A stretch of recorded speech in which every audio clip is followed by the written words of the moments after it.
사랑합니다. 옆에 분 좌우 눈으로 인사해 주시기 바랍니다. 사랑합니다. 환영합니다.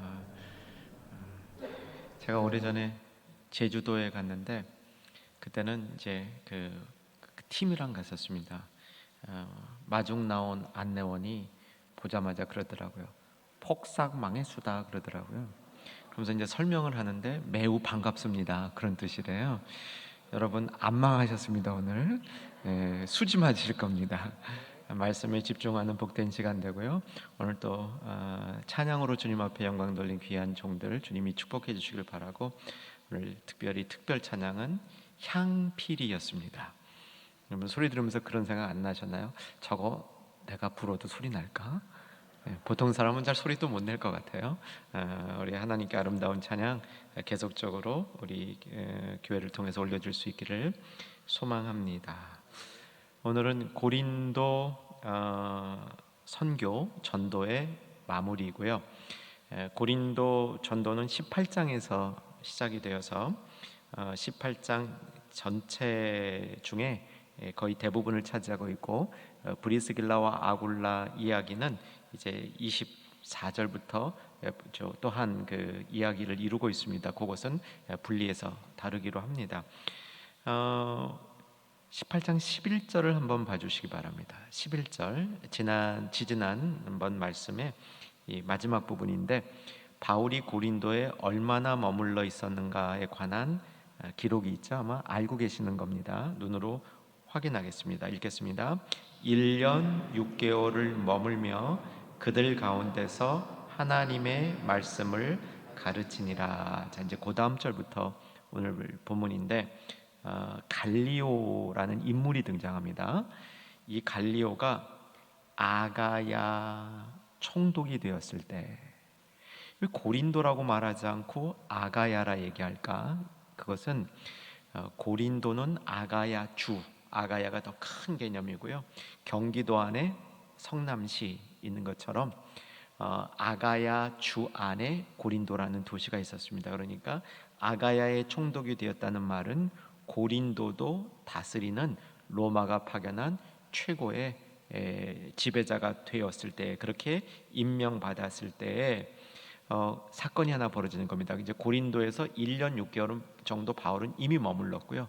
머물른 이후에 12절의 사건이 벌어지는 겁니다. 지도를 보겠습니다. 이제 큰 그림에서 지중해가 있고 아시아와 아가야 보이시죠? 이제 아시아 쪽에 에베소가 보이고 아가야 쪽에 고린도가 보입니다. 이제 그 위치고요. 지금은 그리스에 속합니다. 이것을 조금 확대해서 보면 아가야 지역은 위에 점선까지가 다 아가야 지역이고요. 그 아가야 지역 안에 아덴도 있고 고린도도 있는 겁니다. 아덴과 고린도는 제법 떨어져 있죠. 지난번에 대략 얼마 걸리냐면 1시간도 안 걸려요. 차 타고 가면 한 3-40분 안에 가는 인근 지역에 아테네와 고린도가 있다. 이제 이 정도 머릿속에 넣어두시면 됩니다. 자, 그런데 갈리오가 아가야 총독이 됐다, 이 부분이 사실은 학자들에게는 꽤 관심거리고요. 이 부분에 관한 논쟁이 그 설명이 연구가 꽤 많이 되어 있습니다. 이유는 여러분한테는 조금 멀게 느껴지는 복잡한 부분인데 그래도 학습에 의욕이 있는 분, 나는 성경에 관련된 것이면 무엇이든지 배워보고 싶다 하시는 분들한테는 이게 좀 도움이 되긴 됩니다. 뭐냐면 사도 바울의 일생을 쭉 역사적 연대로 추정해 나갈 때 어느 것 하나 이때 정확히 발생했다고 역사적으로 검증할 수 있는 사건이 없어요. 근데 학자들에 의하면 고린도에 바울이 있었던 사건은 역사적으로 검증이 되는 유일한 사건이다, 이렇게 얘기를 합니다. 이유를 이제부터 설명드리는 겁니다. 이유가 갈리오가 꽤 유명한 인물입니다. 로마의 총독쯤 되면 다 유명한 인물이죠. 우리나라도 도지사쯤 되면 뭐 다 유명한 인물, 한 출세하신 분들 아닙니까? 그런데 이 갈리오는요, 집안이 빵빵한 사람이에요. 여러분, 로마의 폭군 황제 네로라고 들어보셨죠? 검은 고양이. 예. 그 네로가 선생님이 있었습니다. 그래서 그 선생님이 굉장히 훌륭하신 분이에요. 좋은 선생님 때문에 그래도 젊어서는요 굉장히 유능하고 좋은 황제였어요. 나중에 좀 이상해졌는데 그 네로의 스승이 누구냐면 세네카입니다. 들어보셨을 거예요. 아주 탁월한 철학자요, 교육가요, 사상가요, 문학자이고 엄청난 저술을 남겼거든요. 이 세네카의 형이에요, 갈리오가. 그러니까 어떻게 된 거냐면 왜 세네카하고 갈리오하고 성이 다릅니까? 이유는 똑똑했기 때문에 다른 집안에 입양된 거예요. 양자로 간 거예요. 더 훌륭한 집안에. 그래서 갈리오하고 세네카하고 이게 쭉 이제 전체 이름을 보면 성이 달라요. 그것은 입양됐기 때문이고 로마 당시에 입양되었다 이것은 고아란 뜻이 아니고 유능했다 이렇게 보셔야 됩니다. 그래서 성경에서 예수님이 입양이라는 얘기를 했을 때 우리가 입양되었다고 했을 때 우리 고아처럼 입양됐다 이런 개념만 있는 게 아니고 더 훌륭한 가문에 영광스럽게 우리를 채택해 주셨다 이런 뜻도 있는 겁니다. 그래서 이 갈리오가 입양이 되었는데 이 갈리오에 문제점이 있었어요. 갈리오가 몸이 굉장히 약했어요. 그래서 갈리오가 12절에 아가야 지역의 총독으로 임명되었다가 그 직을 그만두는 데까지 굉장히 짧은 시간밖에 안 걸려요. 자, 이제 그 다음 얘기로 연결하면 이제 연결이 더 쉬워집니다. 사진을 보고 연결하겠습니다. 비문입니다. 한번 추측해 보세요. 제가 이 비문을 왜 보여드릴까? 한번 잠깐만 추측해 보셔요. 이 비문 중에 위에서 셋째 줄 이렇게 보시면요, 그 히라보로 헬라어죠. 갈리오라는 말이 나와요. 그러니까 이제 갈리오에 대한 비문이에요. 자, 이제 이 비문을 내려주시고요. 이 비문은 당시에 로마 황제가 갈리오가 임기를 마쳤을 때 아무개가 임기를 마쳤다 하고 그것을 갖다 기념해서 세워준 비석입니다. 그러니까 저 비석에 로마 황제가 언제 몇 년에 이 비문을 만들었다는 그 시간이 기록되어 있겠습니까? 안 되어 있겠습니까? 되어 있죠. 그래서 로마 황제 글라우디오라고 아마 생각날 거예요. 저기 앞에 18장 보면 글라우디오가 로마 황제가 되었을 때 브리스길라와 아굴라가 로마에서 쫓겨나서 고린도로 왔다. 글라우디오라는 말 나오죠.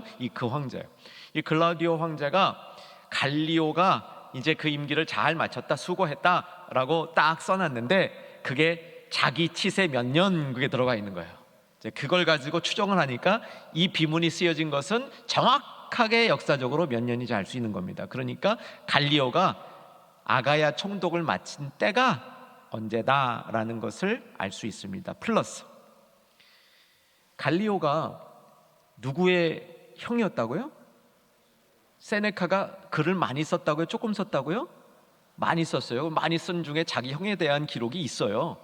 자기 형에 대한 기록이 있는데 어떤 기록이 있냐면 형이 몸이 약해가지고 얼마 안 있다가 아가야 총독에 갔다가 거기서 그만뒀다라는 얘기가 거기 나와요. 그래서 이 두 개를 취합해 보면 대략 바울이 언제 고린도에 있었는지에 대한 답이 나오는 겁니다. 그렇지만 이것도 정확하게 1년 6개월 플러스라는 기간이 나오지는 않아요. 대략 한 2년 정도의 어간이 나오는데 50년, 51년, 52년 이렇게 그 어간 중에 1년 6개월 조금 넘게 바울이 고린도에 있었다. 이것이 유일하게 바울의 일생을 추적할 수 있는 딱 그 주춧돌이 되는 그런 역사라. 그래서 이 학자들은 이것을 좀 중시 여기지만 우리들에게는 그게 그렇게 중요한 것 같지 않아요. 그렇지만 재밌으셨죠? 그리고 이제 이렇게 연두면 돼요. 바울이 50년, 51년, 52년. 혹시 고연배에 자기가 태어나신 분들 1950년생, 51년생, 52년생들은 제발 까먹지 말아주시기를 소망합니다. 다른 분들은 어쩔 수 없겠지만 내가 태어날 때 그때 바울이 고린도에 있었구나. 1년 6개월 이렇게 딱 연결해 두시면 오늘 폭삭망의 수다가 아니라 수지 맞는 경우가 되리라 생각을 합니다. 자, 어떤 일이 있었냐면 그때 12절을 보니까 유대인들이에요. 이방인이 아닙니다. 유대인들이 일제히 일어나 바울을 고발하는 겁니다. 그래서 법정으로 끌고 온 겁니다. 법정 다시 한번 우리 그림을 통해서 볼 텐데 옛 고린도의 현재 모습 한번 보여드릴게요. 옛 고린도의 현재 모습. 이 사진은 이게 쉽게 못 구하는 사진입니다. 이건 잘 찍은 사진입니다. 정말 잘 찍었어요. 이 고린도 현재 있는 유적지입니다. 지금 고린도를 방문하면 저기를 방문하시게 돼요. 옛 고린도 유적지인데 굉장히 컸는데 일부만 지금 이렇게 그 고고학적 발굴이 일어나서 저 정도만 발굴이 되어 있습니다. 여러분 중앙에서 약간 오른쪽 왼쪽인가? 여러분 보시기에 중앙에서 왼쪽 될 것 같은데 허연 큰 길 보이지 않으세요? 네, 허연 큰 길 보이시죠? 제가 왼쪽 오른쪽은 헷갈릴 수 있습니다. 허연 큰 길은 보이시죠? 저게 1세기 때 그 로마 사람들이 만든 대리석으로 만든 그 길입니다. 제가 그때 이름 드렸던 에크네시아 이런 길은 아닌데 이 고린도의 중심길이에요. 고린도에서 가장 중요했던 중앙길입니다. 고린도의 중앙길. 저 길이 지금도 이렇게 저렇게 있는 겁니다. 허옇게 잘 보이시죠? 자, 저 끝을 아래에서 위쪽으로 쭉 올라오면 길이 끝나는 점쯤에 무슨 운동장 같은 게 좀 비어 있는 공간이 보이고요. 그 운동장을 건너가 보세요. 그 돌로 된 건물 하나 보이죠? 보이시죠? 보이시면 한번 끄떡끄떡 해주셔요. 대부분 다 보이시죠? 그게 법정이에요. 베마라고는 법정입니다. 지금 이제 발굴되어 가지고 그걸 이제 딱 그 정도까지만 복원해 놓은 겁니다. 저 자리예요. 저 자리에 유대인들이 바울을 끌고 간 겁니다. 되셨습니까? 예, 요 그림 이제 나중에 한번 더 보실 수도 있어요. 내려주시고. 근데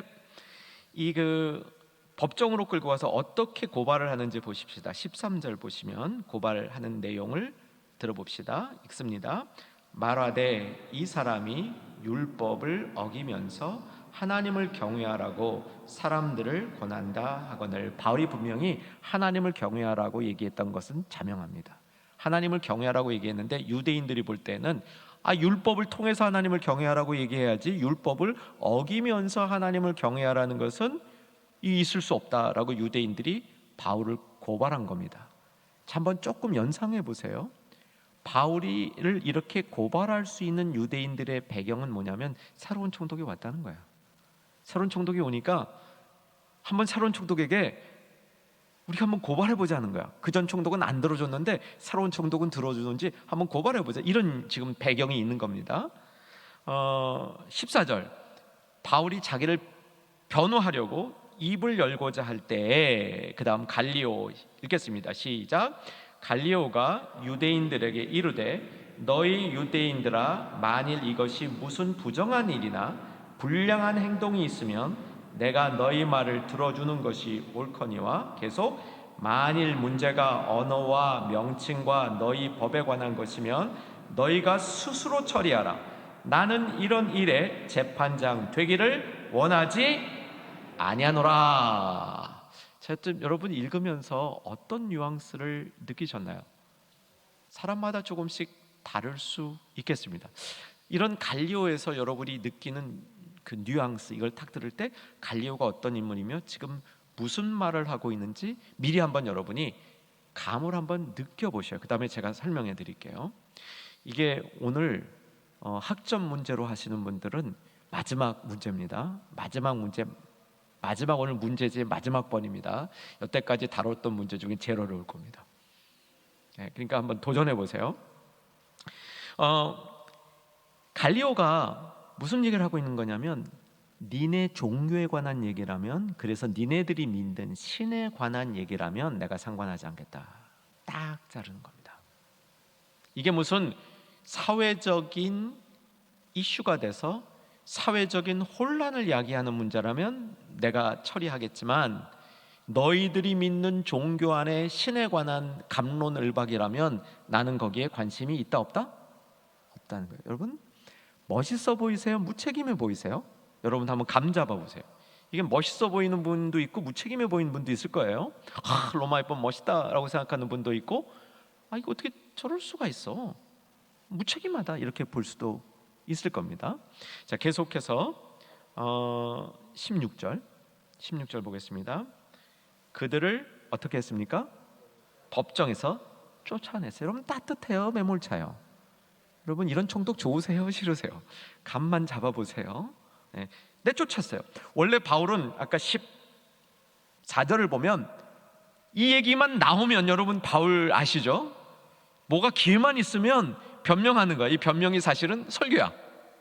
기회만 되면 나도 할 말 있습니다 하고 뭐 자기가 뭐 죽든 남았든 상관없이 한 번 설교할 기회 얻기 위해서 호시탐탐 기회를 노리는 바울이 이때 그렇게 하려고 했는데 가만히 있어, 나 니네 말 안 들어, 나가, 이래버린 거야. 매몰차게 다 내쫓은 거예요. 아까 법정, 사진에서 보던 법정 생각해보세요. 거기서 내쫓은 거예요, 밖으로. 자, 그랬는데 여운이 하나 따라옵니다. 여운이 17절 제가 읽겠습니다. 모든 사람이 회당장 소스데네를 잡아 법정에서 때리되 갈리오가 어떻게 했어요? 이 일에 상관하지 않았어요. 여러분, 소스데네는 고린도에서 바울이 맺은 열매입니다. 열매이고 고린도 전서로 움직여 보세요. 이게 지금 사도행전이죠. 로마서 다음으로 가면 고린도 전서죠. 고린도 전서로 한번 좀 속히 이동해 보셔요. 고린도 전서로 가시면 사도행전, 로마서, 고린도 전서 1장 1절에서 고린도인들에게 바울이 편지할 때 뭐라고 편지하는지, 편지의 인사가 뭐라고 되어 있는지 확인하십시다. 1절 준비되셨나요? 읽습니다. 하나님의 뜻을 따라 그리스도 예수의 사도로 부르심을 받은 바울과 형제 누구? 네, 이 고린도 출신인데 고린도 밖으로 나간 겁니다. 아마 에베소일 것 같아요. 근데 거기에서 바울과 동역하고 있어요. 그러면서 고린도인들에게 편지하니까 자기 고향 아니에요? 고향 사람들에게 소스데네도 문안하고 있는 겁니다. 연결되셨죠? 이 소스데네를 때린 거예요. 근데 총독이 관여를 안 한 거예요. 그럼 어떻게 되는 겁니까? 바울이 위험해요, 안 위험해요? 위험한 거예요. 갈리오를 보면 이런 추정을 할 수 있는 겁니다. 몸이 약했잖아요. 몸이 약한 사람들이 다른 사람 일에 관심을 갖기에 쉽습니까? 어렵습니까? 대체로 어려워요. 자기 관리하기 쉽지 않아요. 물론 몸이 약한 가운데도 다른 사람을 잘 돌보는 분들이 있습니다. 그런 분들을 누구라 그럽니까? 네 글자입니다. 충현교인. 네 글자예요. 근데 보통 사람들은 그렇지 않아요. 보통 사람들은 자기 몸이 약하면 다른 사람을 돌볼 이런 기력이 안 나요. 기력이 안 나. 엄두가 안 나요. 엄두가. 그 귀찮은 거야. 귀찮아. 이건 굉장히 귀족 집안 출신이라 뭐 이렇게 중간에 뭐 유대인들이 한테 관심도 없어. 유대인들이 뭐 하나님을 믿든 여호와를 믿든 뭐 유대인들 중에 또 예수 믿는 사람들 나타나서 뭐 예수를 믿든 안 믿든 관심이 없어요. 이 사람은요. 그래서 이 갈리오는 그런 인물의 전형적인 모습이에요. 관심 안 갖는 거야. 그러니까 이 관심을 안 갖는 것이 오히려 어떻게 됐어요? 바울이 법의 보를 못 받게 된 거야. 이것이 고린도를 급히 떠나게 된 계기일 것이다. 이렇게 추정하는 추정론에 저도 많이 동의합니다. 갑자기 고린도를 떠나요, 바울이. 물론 1년 6개월이 됐고 뭐 다른 어떤 이유가 있어서, 다른 목적이 있어서 고린도를 떠나긴 하지만 이런 사회적인 요인도 거기에 담겨 있다. 갈리오가 자기 안에 있는 사람들, 특별히 유대인들이나 유대인이랑 같이 있는 유대인으로서 예수 믿는 사람들 보호할 마음이 없어진 거야. 그러니까 유대인들은요, 자기네 관습에 따라 유대인이나 회당에 있는, 회당장이잖아요, 소수대네가, 그죠? 회당 안에 있는 사람들이, 곧 유대인들이 법을 어기면 자기네 식으로 해도 국가 권력이 상관하지 않겠다, 이렇게 선언한 거예요. 그러니까 바울이 위험해졌어요. 그래서 고린도를 떠나게 됐을 것으로 보는 게 자연스러운 추측으로 보입니다. 자, 오늘 본문의 첫째 부분은 이렇게 고린도에서 갈리오를 중심으로 새로운 기류가 일어난 겁니다. 갈리오가 고린도에 총독으로 오면서 바울이 사역하기에 어려운 새로운 기류가 일어났다. 이것이 12절서부터 17절까지 말씀입니다. 18절에 바울이 고린도를 떠나기로 결정합니다. 어떤 일이 있는지 18절 내용은 우리가 오늘 조금 더 자세히 볼 내용입니다. 자, 18절 같이 보겠습니다. 바울은 더 여러 날 머물다가 형제들과 작별하고 배 타고 수리아로 떠나갈새 브리스길라와 아굴라도 함께 하더라. 바울이 일찍이 서원이 있으므로 겐그레아에서 머리를 깎았더라. 요 자세히 볼 구절입니다. 더 여러 날은 정확히 며칠인지 모르겠습니다. 이게 몇 달까지도 보는 학자들도 있고요. 몇 주 정도로 볼 수도 있을 것 같아요. 저도 여기에 대해서는 더 이상 말씀드릴 게 없습니다. 그러나 바울이 고린도에 있었던 것은 1년 6개월 플러스라는 건 분명합니다. 1년 6개월이 아니고 1년 6개월 플러스라는 건 분명합니다. 이제 작별을 해요. 어디로 간다 그랬습니까? 수리아. 수리아의 정확히 어느 도시일까요? 세 글자? 에베소는 아시아예요. 근데 자신 있게 말씀하신 분을 저는 사랑합니다. 틀려도 자신 있게 틀린다. 그러면 빨리 배워요. 네. 근데 이 수리아에 어디겠습니까? 안으로 시작합니다. 안디옥이에요. 안디옥으로 갔어요. 안디옥. 수리아 그러면 안디옥인 거예요. 아시아, 에베소, 아가야, 고린도, 마케도니아, 빌립보, 데살로니가 척척 나오셔야 돼요. 그래야 이제 이 사도행전 제2차 전도행을 맞춰가는 우리들의 실력이 되는 겁니다. 자, 수리아로 안디옥이 뭐한 도시예요? 바울을 파송한 교회죠. 파송교회로 돌아가겠다 이런 뜻입니다. 파송교회로 2차 전도행 마치겠다 그런 뜻이에요. 파송교회로 돌아가서 자, 수리아로 떠날 새 누구와 누가 따라갑니까? 브리스길라와 아굴라. 브리스길라가 부인, 아굴라가 남편. 실라와 디모데는 어떻게 됐죠? 고린도에 남은 거예요. 실라와 디모데는 고린도에 남겨놓고 바울이 대신에 브리스길라와 아굴라를 데리고 에베소로 가는 겁니다. 이제 찢어지는 거예요. 찢어져서 각자 사역하는 거예요. 물론 다 연대되고 나중에 또 만납니다. 그런데 일단은 바울과 브리스길라, 아굴라만 에베소로 가는 겁니다. 이제 재미있는 지도 보여드릴게요. 고린도에 항구가 있어요. 항구가 18절에 보니까 이름이 뭐죠? 그 항구 이름이 18절 보고 찾아보세요. 겐그레예요. 그러니까 바울이 배 타고 이동하려고 갔으니까 항구로 간 거예요. 고린도에서 가까운 항구로 간 겁니다. 고린도는 항구 도시가 아닙니다. 그래서 항구 도시인 겐그레아로 이동을 한 겁니다. 자, 그런데 이제 좀 수준이 매우 높아집니다. 이 정도 가면 중급반이 아니에요. 고급반으로 갑니다. 고린도 도시에 대한 설명은 다음 시간에 한번 더 할 거예요. 고린도 도시가 어떤 도시였는가, 뭐 환락 문제라든가 고린도에서 바울이 어떻게 고민했는가는 고린도 전설을 보면서 다룰 겁니다. 그런데 고린도의 지도를 한번 보십시오. 두 개의 항구가 있습니다. 자, 보이세요? 고린도 고대 도시 보이죠? 거기에 위쪽으로 가면 항구가 있어요. 무슨 항구입니까? 라카이온. 쭉 오른쪽으로 가면 뭐가 나와요? 겐그레 항구가 두 개 있어요. 요거 고급반입니다. 고급반이에요. 자, 고린도는 항구 아니에요. 항구 아닌데 배 타고 이동하려니까 항구로 가야 되는 겁니다. 두 개 항구가 있어요. 라카이온 항구와 겐그레아. 여러분 겐그레아만 그 머릿속에 넣어두시면 돼요. 성경에 나오니까. 그러나 고급반들은 라카이온 항구도 있었다. 요거를 넣어두시는 거예요. 이게 다 성경적으로 연결돼요. 여기 성경으로 다 연결되겠습니다. 옛 고린도 현재 모습 다시 한번 보겠습니다. 옛 고린도 현재 모습. 아까 길 보였죠? 제일 큰 길. 다시 보이세요? 자, 저기를 따라 끝까지 쭉 나가면 어디가 나오냐면 라카이온 항구가 나오는 겁니다. 이해되셨어요? 그래서 저기를 라카이온 항구길이라고 해요. 다시 지도로 옮겨가 보시면 고린도에서 위쪽으로 쭉 올라가면 뭐가 나와요?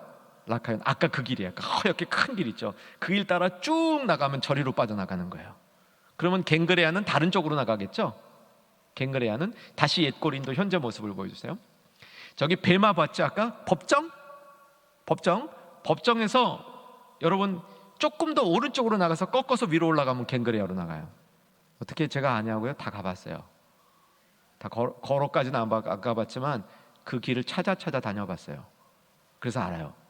근데 저기로부터 겐그레 항구까지가 거리가 얼마냐면 약 10km 정도 됩니다. 라카이온까지는 훨씬 가까워요. 아시겠죠? 그럼 왜 두 개의 항구가 있는가? 왜 두 개의 항구가 있냐면요, 고린도에서 에베소로 이동하려면 겐그레 항구를 써야 됩니다. 고린도에서 로마로 가려면 라카이온 항구를 써야 돼요. 그런데 고린도에서 에베소 쪽으로 움직이려면, 그래서 예루살렘, 안디옥, 수리아로 가려면 겐그레 항구로 가야만 이동이 되는 겁니다. 마지막 지도 한번 보여주세요. 그 다음 마지막 지도, 제 첫 번째 지도네요. 고린도, 에베소 보이시죠? 어떻게 이동되는지 보이시죠? 그러면 고린도에서 아까 봤던 겐그레아로 빠져나와서 겐그레아에서 지중해를 건너고 에베소로 가는 겁니다. 이게 그림이 연결되신 분들은 이제 거의 고급반이세요. 연결 안 되신 분들은 중급반인지 초급반인지 아직 제가 판단이 안 섭니다. 근데 연결되신 분들은 제가 지금 설명하는 게 연결된 분들은 분명히 고급반이에요. 이게 이동 경로까지 봐야지 사실은 성경이 잘 이해가 됩니다. 아주 묘하게 성경이 이해가 돼요. 자, 이제 그렇게 해서 겐그레아 간 겁니다. 이제 겐그레아에서 있었던 이제 성경으로 들어갑니다. 겐그레아에서 바울이 뭘 했냐면 서원한 바가 있었습니다. 그래서 머리를 깎았습니다. 겐그레아 항구에서 서원한 바가 있어서 머리를 깎았습니다. 이제 마지막 그림입니다. 겐그레아 항구 보여드릴게요. 겐그레아 항구. 항공 사진이라 멋있죠. 혹 겐그레아 가보신 분들도 그냥 겐그레아 가면 저런 모습이 안 보여요. 이제 겐그레아 가면 보통 안내하시는 분들이 그렇게 얘기해요. 여기가 겐그레아입니다. 사도 바울이 여기서 머리를 깎았습니다. 이제부터 이 바닷가에서 머리카락 혹시 남은 거 있는지 찾아보십시다. 뭐 그렇게들 말씀을 하셔요. 그리고 여기는 아무것도 없습니다. 그렇게 말씀을 하셔요. 아무것도 없어 보이죠? 근데 위에서 잘 보면 툭 튀어나왔는데 밑으로 뭐가 좀 보이지 않아요? 보이시죠? 옛날 거기에 건물이 있었던 거예요. 근데 지금은 바다 밑으로 들어가 있는 겁니다. 이게 폐허가 되고 지형이 변하면서 2000년이잖아요. 그러니까 지형이 변하면서 옛 건물 터들이 바닷속으로 들어가 있는 거. 좋은 때는 그 육안으로도 보이는데 항공 사진으로 보면 더 잘 보이는 거죠. 그 모습까지. 이제 수지 맞으셨죠? 네, 내려 주시고 이제 성경 말씀 다루겠습니다. 자, 여기서 서원이 있어서 머리를 깎았다 이렇게 되어 있습니다. 이 서원은 나시린 서원이겠죠. 나시린 서원은 뭐냐면 자신을 성결케 하기 위해서 하나님께 자신을 드리는 일정 기간 동안 세상과 완벽하게 구별된 삶을 살겠습니다 하고 드리는 서원입니다. 그게 나시린 서원이에요. 여러분도 한번 오늘 이 말씀 들으시면서 또 감동이 있으신 분들은 한번 나도 적용해봐도 좋아요. 나도 며칠 동안 날짜를 정하고 내가 아주 구별해서 살아보겠습니다. 만만치 않게 어렵습니다. 왜냐하면 우리가 세상에서 살기 때문에 육신을 입고 있기 때문에 이거 결단해도요 그렇게 오래 하기는 참 어려워요. 그런데 한번 또 도전해보고 싶은 분들은 하셔도 좋습니다. 나시린의 서원의 특징은 여러분 삼손을 생각하면 됩니다. 삼손, 또 신약 시대는 누구냐면 세례 요한이에요. 구약의 삼손, 신약의 세례 요한, 이 두 사람이 평생 나신인으로 살았던 인물들입니다. 근데 보통은 나신인 서약을 평생 하진 않아요. 평생 하는 건 아주 특별한 케이스고 아주 길면 7년, 좀 짧으면 100일 하는 경우 있고요 60일 하는 경우 있고 30일 하는 경우 있습니다. 저는 이거 보면서 되게 재밌었어요. 예수님 말씀에 옥토에 떨어진 씨가 30배, 60배, 100배 열매 맺는다. 근데 나시린 서약이 딱 보니까 30일 코스가 있고 60일 코스가 있고 100일 코스가 있어요. 이게 보편적인 코스들이에요. 이때까지 독주를 안 마신다 그렇게 돼 있는데 뭐 그것보다는 더 중요한 게 뭐냐면 자기 자신을 완전하게 성결시키는 거예요. 그리고 또 하나는 머리를 안 자르는 거예요. 삭도를 대지 않는다. 머리 안 자르는 겁니다. 그러면서 머리 안 자르는 이유는 뭐예요? 외적으로 내가 나시린 서약 중에 있다라는 것을 공포하는 겁니다. 외적으로 알리는 거야. 그냥 나만 속으로 몰래 하는 게 아니란 말이에요. 몰래 하는 게 아니고 내가 나시린 서약을 지금 하고 있습니다. 나는 이 세상과 구별된 삶을 살고 있습니다. 이거를 외적으로 보여주는 게 이 머리를 안 자르는 모습이에요. 구약적으로 나시린 서약에 대해서는 이해되셨죠? 자, 이제 조금 더 깊이 들어갑니다. 근데 헷갈리는 게 한 가지 있어요. 뭐냐면 18절을 보면 일찍이 서원이 있으므로 겐그레아에서 머리를 깎았더니 이렇게 되어 있습니까? 우리말로 된 이 말씀을 그냥 이렇게 쭉 알고 있는 지식과 연결하면 나실인 서약을 이미 했구나 바울이. 그런데 겐그레아에서 기르던 머리를 잘랐구나. 그러면 무슨 뜻이 되냐면 나실인 서약이 끝났다는 얘기죠. 그렇게 돼요. 그래서 어떤 학자들은 그런 식으로 설명을 합니다. 겐그레아에서 머리를 자름으로 머리를 길던 나실인의 서약을 정리하고 이제 고린도를 떠나는구나, 이렇게 설명하는 학자가 있어요. 근데 반대로 설명한 학자들도 있어요. 이때부터 나실인 서약이 시작된다라고 설명하는 학자들도 있어요. 그럼 그거 어떻게 된 거냐? 그분들의 주장에 의하면 여기서 머리를 깎았다는 말은 뭐냐면 이제 바울이 머리를 짧게 자르고 이제부터 머리에 삭도를 안 대고 손을 안 대고 이제부터 나실인 서약의 기간을 지켜나가겠습니다, 그 서약을 하고 있다는 거예요. 문맥적으로 보면 후자가 더 자연스러워 보여요. 여기서 머리를 자름으로 이제 내가 앞으로 닥칠 그 일에 대해서 단단히 결심하고 나를 정결케 하고 그 일을 맞이하리라, 이런 결단을 한다, 이렇게 볼 수 있는 겁니다. 자, 여기 이 문제를 놓고 제 견해는 정확히 모르겠어요. 이때 나실인의 서약을 끝낸 건지 나실인의 서약을 시작하는 건지 잘 모르겠습니다. 그런데 메시지는 100% 분명합니다. 메시지가 뭐냐면요, 바울은 중요한 일이 있을 때 자기 자신을 이렇게 하나님 앞에 결단하고 섰다는 겁니다. 어떤 분들은 고린도에서 바울이 법정에 끌려갈 때 고린도 유대인들에게 네가 율법을 안 지킨다, 그 얘기를 했으니까 바울이 나 율법 잘 지키는 사람이야 하고 나실인 서약을 했다, 이렇게 설명하는 분도 있어요. 가능해 보입니다. 또 어떤 분들은요, 이제부터 예루살렘에 올라가고 안디옥에 가야 되고 그 험난한 여정을 겪어가야 되는데 그 여정을 겪기 전에 바울이 서약을 했다, 이렇게 설명하는 분도 있어요. 그런데 분명한 것은 바울의 삶의 중심에 이러한 감사가 사실은 상시 있었다는 겁니다. 하나님 앞에 자기 자신을 성결케 하려는 삶을 바울이 늘 기억하며 살고 있었다, 이렇게 해석하는 것이 맞아 보입니다. 자, 이제 말씀을 뒷부분은 간단하기 때문에 이제 점점 정리하는 과정으로 옮겨갑니다. 19절부터 23절까지 이 말씀의 특징은 바울이 겐그레아 항구를 떠나서 에베소에 도착했고요. 아까 지도 한번 더 볼까요? 다음, 고린도에서 에베소로 움직여지는 이 지도입니다. 이 지도에서 고린도에서 에베소까지 이동을 한 겁니다. 이제 그 배 타고 이동한 걸 상상해 보세요. 에베소에 내린 다음에 19절 본문으로 돌아옵니다. 에베소에 와서 그들을 거기 머물게 하고 자기는 회당에 들어가서 유대인과 변론하니. 브리스길라와 아굴라는 회당에 가서 변론할 때 뺐어요. 아마도 제 생각은 전에 데살로니가처럼 이 논쟁을 벌리면서 바울이 또 위험해질까봐 브리스길라와 아굴라를 이렇게 보호해 둔 것이다, 이렇게 보여요. 그래야 그들이 계속 남아서 에베소 사역을 할 수 있기 때문에. 그래서 바울만 그러다가 20절 더 오래 있기를 간청하지만 작별하고 하나님의 뜻이면 다시 돌아오리라 하고 배를 타고 에베소를 떠나 가이사라로 갑니다. 가이사라, 기억해 보시고요. 가이사라에 상륙하여 올라가 교회의 안부를 묻고. 자, 질문합니다. 이 교회는 어떤 도시에 있는 교회일까요? 1번 예루살렘, 2번 안디옥.